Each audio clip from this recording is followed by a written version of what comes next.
meus companheiros de viagem, estamos de volta, hein? Hoje para mais um vídeo falando sobre os persas.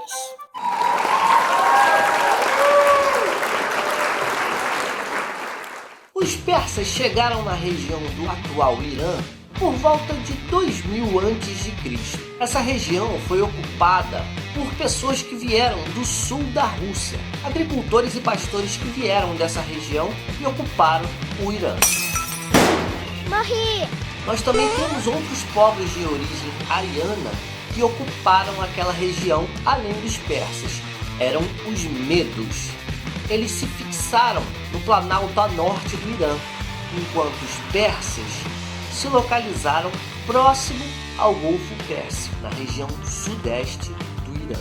Essa região era rica em minerais, cobre, ferro, dentre outros que era muito necessário para a evolução desse grupo, desses aglomerados urbanos que deram origem à cultura persa. Esses primeiros habitantes dessa região, eles estavam mais ligados ao pastoreio e ao cultivo de hortaliças, assim como frutas e cereais. Mas como e quando esse Império Persa se tornou exatamente o que a gente conhece como esse grande império que influenciou diversas culturas na África, na Ásia e também trouxe para a América? O Império ele começou necessariamente com Ciro. Ele organizou um exército e venceu os medos. Lembra que eu falei dos medos ao norte, na grande planície do Irã? Então eles conquistaram a Ásia Menor e a Mesopotâmia. O objetivo dos persas era expandir o seu território e tornar uma das maiores potências mais vastas daquele momento.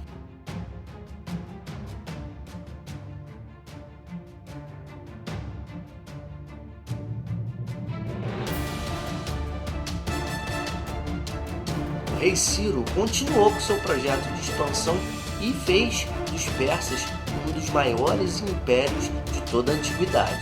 Depois que Ciro venceu os medos, em 548 a.C., logo um pouquinho depois, em 529, ele morreu em combate.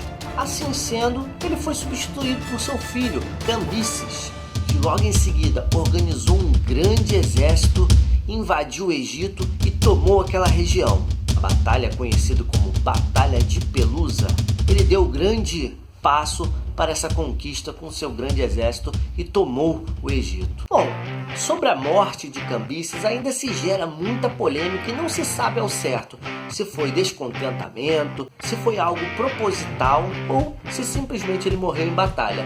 Os historiadores ainda não chegaram a um consenso sobre isso. Há até hipóteses de suicídio, então como nós não podemos dar uma resposta tão correta e exata nesse sentido, nós ficamos com essas especulações de vários historiadores. Aí cabe a nós o trabalho de investigação e tentar buscar qual a resposta que está mais próxima ou mais verossímil. Após a morte de Cambises, Dario I assumiu, conquistou vários pedaços da Ásia Menor, Europa, África, incluindo o Egito aí, a Ásia Central e Oriental também foi dominada por esses persas. Foi um grande império. Nessa administração de Dario I, nós temos algumas características específicas que fizeram desse governo diferencial. Nós vamos enumerar para vocês. Primeiramente, que ele estabeleceu uma moeda única, o dárico de ouro. Para facilitar também a dinamização da economia e o escoamento da produção, ele fez várias estradas pela Pérsia para tentar fazer o escoamento dessa produção.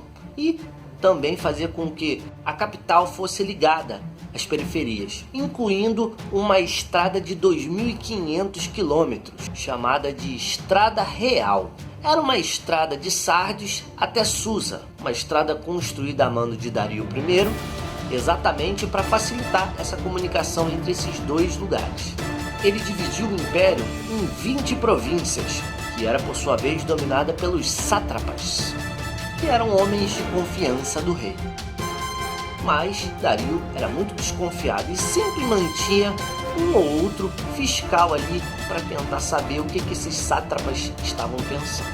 Ele era muito desconfiado.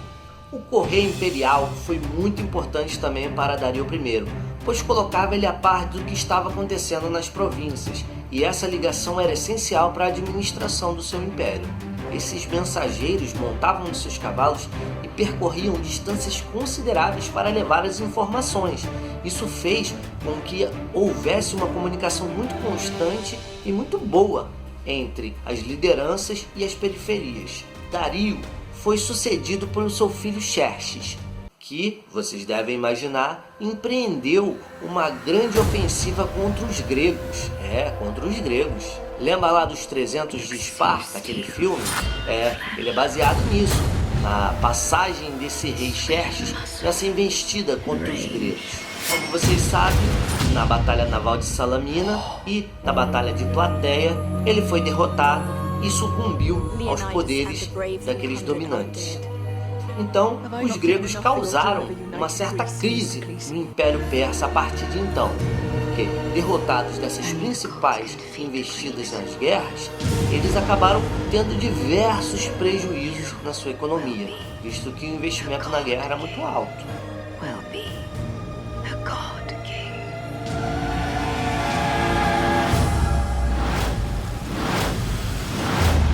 For glory's sake, war! Generals gathered in their masses. I will attack the Greeks with my entire navy.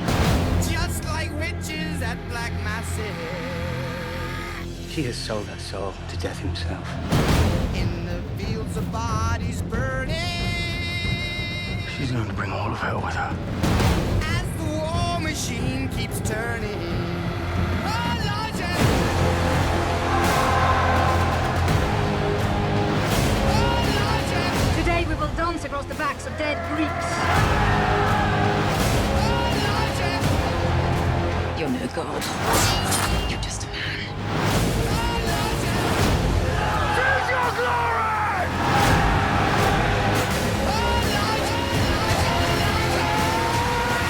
That we chose to die on our feet rather than live on our knees.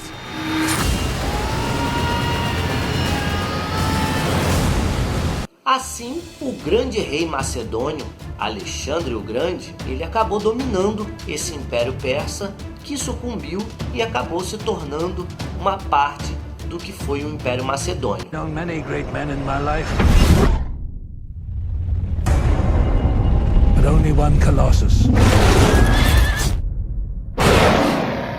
A king isn't born, he's made.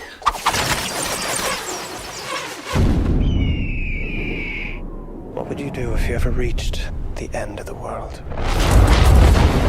Never will there be an Alexander like you. Alexander the Great. And I promise you'll conquer death! The gods have a way of punishing such pride. No man or woman can be too powerful or too beautiful without disaster befalling. You never lusted for war, Alexander, or enjoyed it so. How dare you! Alexander, be reasonable! The king lives! The rule of war is to do what you ask your men to do. No one can like you to me! In my womb, my child! I see her in your... Be this once! It takes All you desire, the world is yours. In the end, all that matters is what you've done. Há, portanto, uma grande herança cultural dos persas na nossa cultura ocidental.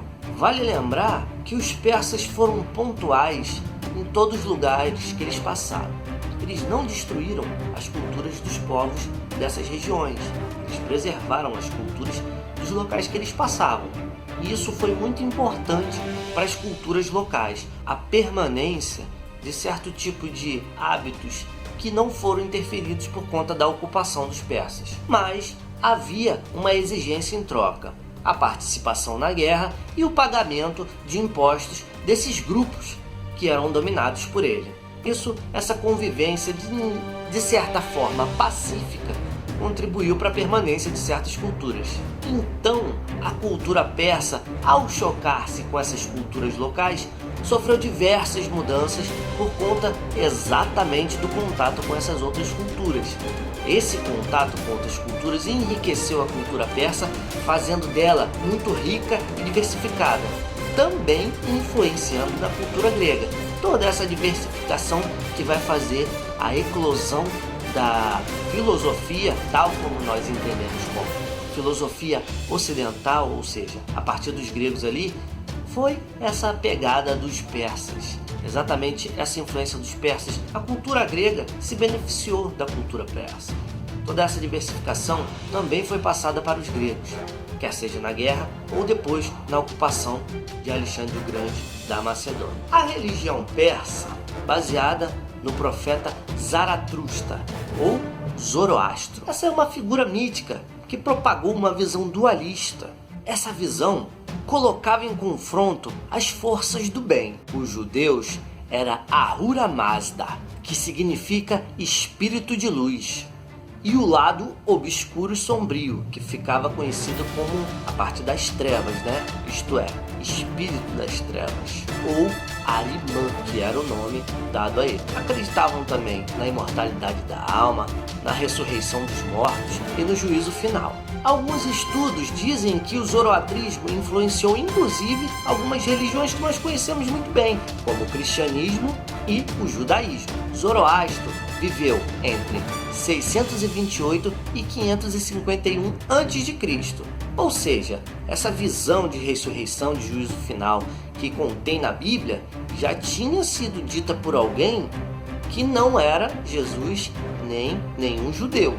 Ou seja, antes disso tudo já havia alguém falado sobre alguns conceitos que os judeus e os cristãos vão acreditar depois, hein? O livro sagrado de quem pratica essa religião se chama Zend Avesta. Na Pérsia não existiam templos nem cultos. Zoroastro acabou com as crenças, com os ídolos e demonstrou que a verdade e a pureza eram as expressões do próprio culto. Essa religião também serviu para acalmar os ânimos da população, já que pregava uma obediência incondicional, fazia com que a população mais pobre, ou seja, a que era mais oprimida, ficasse em seu lugar e não realizasse nenhum tipo de rebelião ou revolta. Ou seja, era o uso da religião para tentar acalmar os ânimos daqueles que estavam insatisfeitos ou que sofriam algum tipo de opressão. Aí a religião passou a representar um grande instrumento de dominação da grande aristocracia persa da época. Eles acabavam, em detrimento do uso dessa religião, conseguindo influenciar nesses povos e fazer com que eles respeitassem aquelas vontades dos aristocratas, daqueles que dominavam a elite intelectual, a elite política e a elite econômica dos persas. Bom, pessoal, por hoje é só. Espero que vocês tenham gostado. Grande abraço para vocês e a gente se vê. Não esqueçam de se inscrever na página e ativar o sininho para vocês receberem sempre de primeira mão. Valeu, galera? Dá aquela curtidinha aí para ajudar. Um abração. Tchau, tchau.